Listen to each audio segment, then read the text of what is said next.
Alrighty, welcome back, ladies and gentle jammers, to the Chupacabra's lair. I'm your host, Larry, and we're back for some more Paladins while it's still in beta.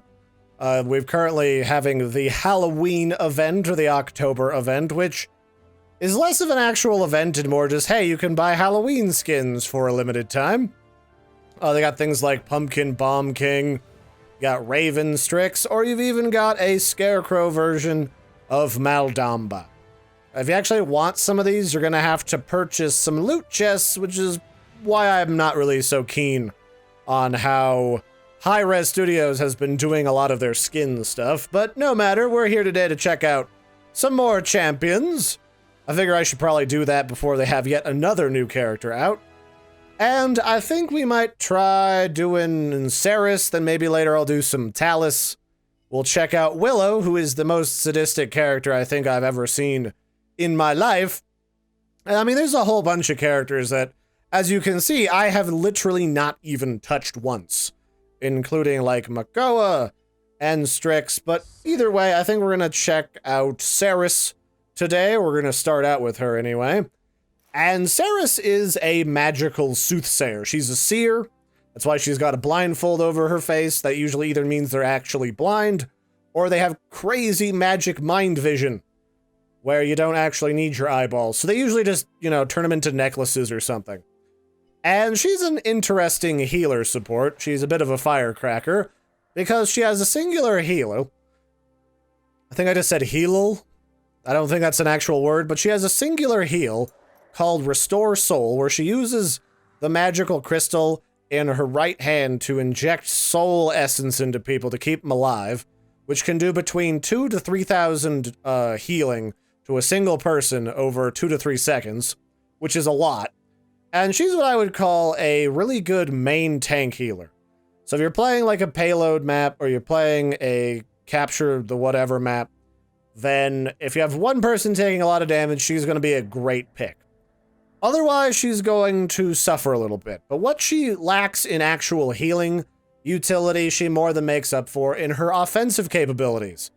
Because she can literally shoot soul orbs out of this little incense holder that she's got. And then once they hit people, they do a bunch of damage, and you can stack up to 4 soul stacks on somebody, then detonate them with Ren's soul to do a bunch of damage, and to also heal yourself and potentially stun them, depending on what legendary card you pick at the start of the match. Other than that, she can go invisible and travel through the shadow plane where she doesn't take any damage, which is really nice for sneaking up on people or avoiding getting turned inside out by, I don't know, Skye or any of the other assassins / flankers out there. And then her ultimate ability is very much like Zarya from Overwatch, where she throws her incense sphere and sucks everybody in. And definitely an interesting character. High damage, high healing, but definitely not the ability to heal more than one person, because that thing's got a 4-second cooldown. So you really have to pay attention to who you're trying to heal, because it's definitely possible for you to fuck that up, like big time. So just keep that in mind when you play different healers. All healers in all games like these, they're gonna have certain things that they excel at. Like Grover, the giant tree, he's good at passively healing the entire team with occasional burst healing, but at the same time, his passive heal is not nearly as powerful as other people's direct heal. Likewise, Seris does a massive direct heal, does a bunch of damage to a number of different people, but can only heal one person. Alright, here we are in the character select screen, and boy, we got our flanking characters almost immediately. And I gotta say, my 2 favorite flanking characters for like assassin damage right now are in fact Lex and Androxus, because Androxus, he does a lot of, point damage. He's got a pistol that does a bunch of damage. He can absorb damage into his cursed arm and fling it back at people, and Lex has auto-targeting. So there's really not a way that can go wrong in particular. Although, as far as Drogo's is concerned, that dragon-looking dude in the back with a giant rocket launcher, he's got to be my least favorite character in the game right now, simply because his rockets are like throwing a rock through molasses. They take forever to reach their target, And because of that, he suffers on damage and the ability to kill people if he's not especially good. Considering he's only level 1, I am maybe not the most hopeful. So because of this, I'm gonna get the card, the legendary card that does extra healing. My other options are a card that makes it so that every time I detonate my soul ability, I get extra health, and then the third one makes it so that every time I detonate it, I get, well, if they have 4 stacks on them, I get to stun that person. In this case, Makoa is a big, meaty tank that takes a lot of damage, and he's gonna need a lot of meaty healing. This is a boy that needs Campbell's extra thick and chunky. I mean, look at that mouth. That mouth can take the whole can, and then, you know, spew it everywhere if he really wants to. So I need to keep him really healed. Also, Drogo's, if he knows what he's doing, is going to be spending a lot of time way out of my normal range when he flies up in the air to bombard people, so I need the extra range for the increased healing card so that I can actually reach his tender, supple dragon body from a distance. So yeah, there's definitely going to be a trade-off here. You're just going to have to be careful and do the stuff with the things. Unfortunately, their team has got like 50 tanks, which is not going to work the way that I want this to, but that's fine. It means I can help do a lot of damage with this character, and I'll always have some stacks up, and my stacks will heal me when I detonate them. So that can be super duper helpful. I can also help kill my alter ego on the other team, the other Seris, which I always think is really funny. Because healer mirror matches are usually less a case where I get paranoid about my skill level in helping to counteract my mirror match. And it's more a situation where I just think it's really funny when I get the opportunity to help shoot my clone. Okay, that's where I have to go invisible right there in order to avoid the sultry murder. But it doesn't always pan out, because Victors do a lot of damage. They're supremely squishy, but they do a bunch of damage. I'll be honest with you, I don't know how good our chances are in this match. I feel like 2 flanks and a Drogo's is a really, really shitty proposition, just from the get-go. But I'll do what I can. I certainly will. By just being in really obnoxious locations, really far away, really hard to hit, injecting people with my soul jizz. That's the whole thing of being an Seris main, is all the soul jizz. How about you fuck off, dude? Mr. I'm Victor, look at me, ooh. Enemy double kill. Where did he go? He's like right around this corner, isn't he?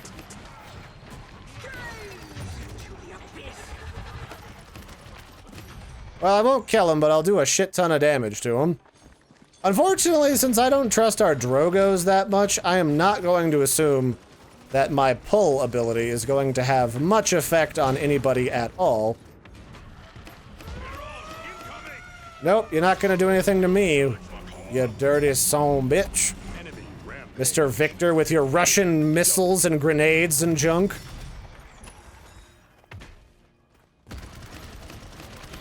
There we go. Take it. Take it like a man. Take it like a man's mulberry man. Ow. Alright, well. Suffice it to say, a cannonball to the face does not feel very good. Yeah, I think this is going to be a very quick loss, but for my purposes as a YouTuber, that's not always a bad thing. Technically speaking, people on YouTube have got the shortest attention spans in the history of ever, which means it's a lot easier to do a slower or shorter video than a longer one to try and maximize my viewership potential. Which is kind of counterintuitive. You'd think if you put together a very nice presentation, like a tutorial or the history of something, that you'd have the ability to retain people's attention for upwards of 20 to 30 minutes, but in reality, if you're getting people for like 5 whole minutes sometimes, that's pushing it in a lot of cases. 15 seconds remaining. I think looking at the analytics from some other YouTube creators who are known for helping people with their YouTubes, sometimes the most you're gonna get is the average viewer retention of maybe 2 to 4 minutes. Some of the really greatest YouTubers have among the lowest average viewer retention per video.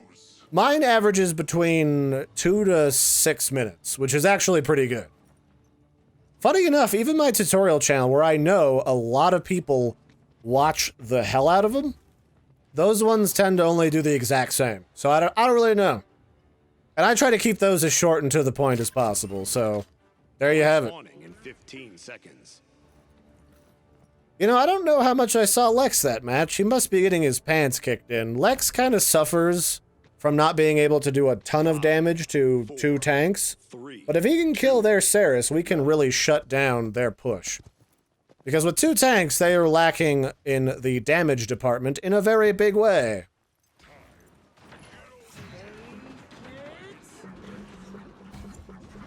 Okay, Zin's gonna be a butt munch, which is to be expected. And he's gonna go fight Androxus, and you know what? That's fine. If you want to fight Androxus, that's between you and nobody. Alright, well, maybe that'll help keep people off their guard if I can suck everyone into the cap point. Again, the trouble is, because we don't have the upper hand, and because, you know, this Androxus is new to playing Androxus, not Androxus, Drogos, the dragon, I can't be 100% certain that he will monopolize on everybody being pulled in together, or even recognize that that means something specifically for his character. I mean, that's not his fault. I mean, that's just learning the game, and it's not like we're playing ranked. We're just playing regular matches, because I don't even think I have the ability to play ranked yet. So there you have it.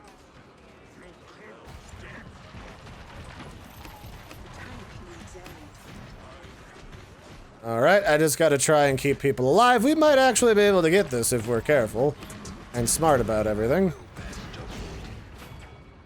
Oh, nice. Lex just passed Judgment. That ult of his allows him to auto-kill anybody under a certain percentage of health. And there's nothing in the game that can prevent him from killing you. Not even Fernando's ultimate, which technically is supposed to prevent him from dying at all. Which I think is actually kind of cool.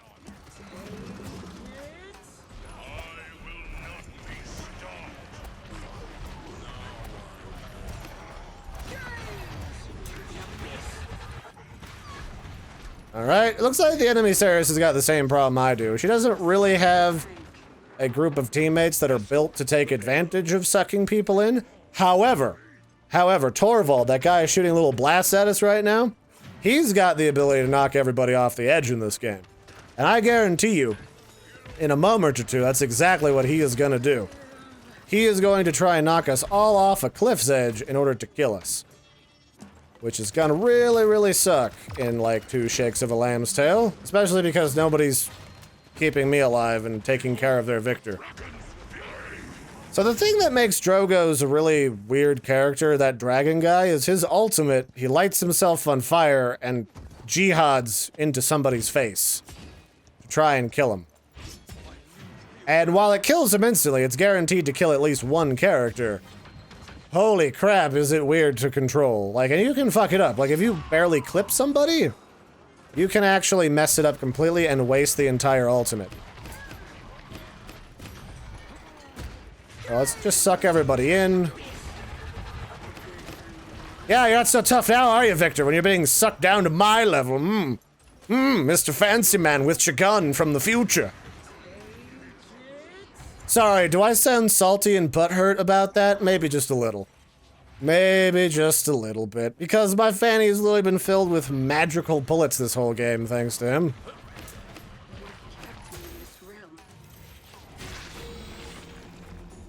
Whoa, what just happened? I just heard somebody make like an ultimate noise. Ow, who's touching me? Alright, so it's Zin. I mean, we're not doing too bad. We're definitely doing a lot better than we did the last round. But I kind of guarantee that this is going to become a case of whoever ends up capping the last point is the one that's going to win. 30 seconds remaining. On the plus side, we do have the ability to get overtime in this particular game mode, whereas other game modes, that's not really a thing.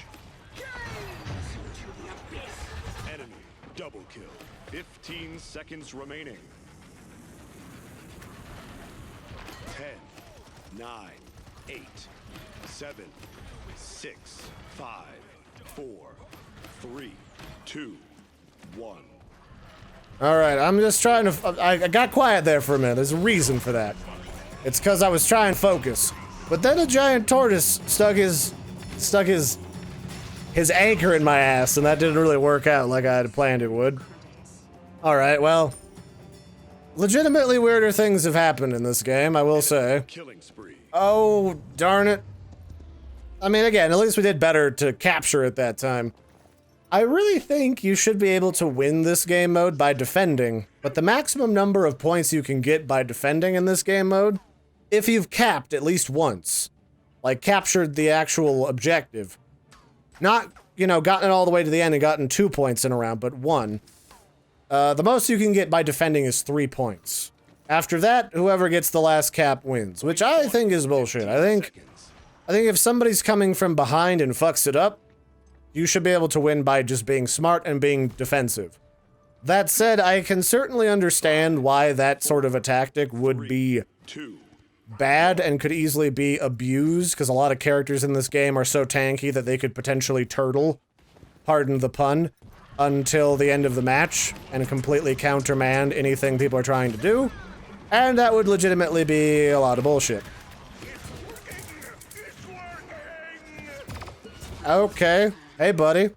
Fortunately, because I was stuck in that blast beam, I could not do that thing where I go invisible. I'm kind of surprised you didn't use that to knock us all off the edge, because by the time you get to the end here, you can knock everybody over there into the ocean.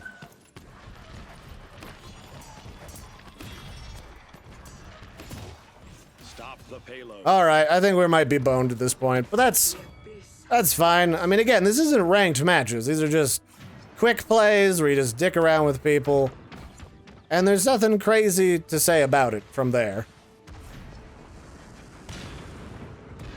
The Drogo's... oh, Drogo's just killed the healer. Alright, I mean, I'm not gonna look a give horse in the mouth. Actually, that's the funny thing about that statement, is you should always look every horse that you might potentially have to take care of in the mouth to make sure they don't have any weird medical problems. But aside from the obvious, you're not supposed to look a gift horse in the mouth, because then you'll start to over-qualify whether or not it's a good gift. And that's just a dick move.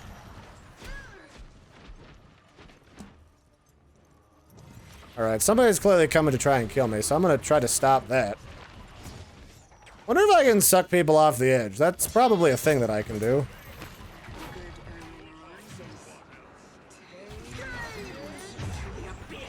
Nope, couldn't get any... oh, damn it. Couldn't get anybody with my suction cups of fury. But I did get some bullets in the butt, again. Oh well. What are you gonna do, am I right, folks? Could I get some life rip? Life rip is always a good choice. Certain healers like Ying can benefit from their own healing, like Ying, but a lot of them not so much, really. Which I think is everyone's loss, if I'm really honest about it. Although I don't know how somebody with a direct damage heal is going to do anything to heal themselves. But I think if you had, like, the ability to have passive AoE healing happen, like, that would be pretty legitimate. And Makoa's about to die, which is not good, because, again, I have a very slow to recharge heal, and a lot of stuff happens in a very short amount of time in this game. Yeah, is that what you think is gonna happen, Victor? Victor Sphincter? Come here, you butt nugget. 15 seconds remaining. I'm gonna kill you. Dang it! Somebody finish him, yes! Thank you, whoever did that. 7, 6, 5, 4, 3, 2, 1. Yeah, I mean, I don't think our team is bad. I don't think it's anyone's particular fault. I think this grouping of characters is really not meant to destroy the other group of characters, because they've got a proper DPS lineup, and we have assassins. Because Victor and Zin, they do a lot of damage, and we really don't have an assassin that's specifically designed to sneak behind enemy lines and put it in their butt. Which is exactly how I would describe the character Skye, who goes invisible, because The best way to kill people with her is literally to get 2 inches from the back of their head and pull the trigger. And then she's just got such a high fire rate with that machine gun. It's like you're fighting Tracer. 2, 1. Although for the most part, there really isn't a Tracer-esque character anywhere inside of this game. So if you're looking for one, you're gonna be looking for a good while, I feel.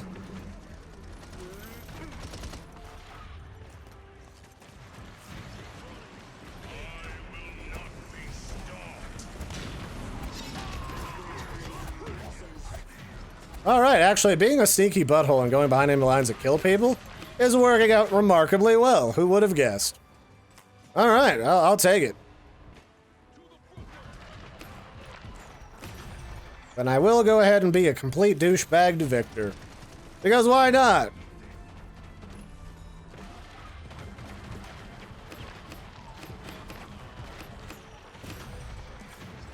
Then I'll sneak in, do some healing, and then I'll try to backdoor them and go behind enemy lines once more.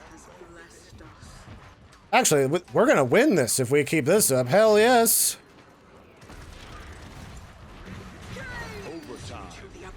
Yep, bye. Get out of here, Makoa. No one even likes you. Nicely done, man. Yes! Alright, I take it back. We're the best team in the universe. I'm sorry to let everyone else know you might as well quit playing ranked now. Oh, no kidding. It was Lex that got the play of the game. Did you tell them that no one escapes the law? You big, strong lawman, you. Oh no, he might have actually just won up and shot people with his laser magnums, which is frickin' great. Oh, he did use it. Okay. No, good for you, Lex. That was a really good play. I really love that character. I mean, all the characters in this game was really, I mean, they're really fun. They got a lot of character. I really just wish they had more information written about them, like some backstory. I also wish that the engine wasn't quite so derpy, even this far into the game's development, because my internet connection hasn't changed, but my ability to connect to this game has gotten progressively worse over time, so I don't know what's going on with that.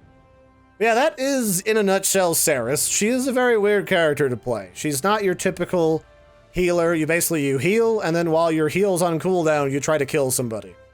It's a lot like playing Pip, except Pip's a lot more generally mobile and a lot more generally ranged because he can throw his heal for a really long distance and he can, well, he's also multi-healer. If you're sitting next to the heal, you get healed. That's how that works. So I hope you've enjoyed this video. That's it for this one, ladies and gentlemen. I've been your host, Larry, and we've got some more Paladins coming up in the future. So bye, everybody, and have a good one.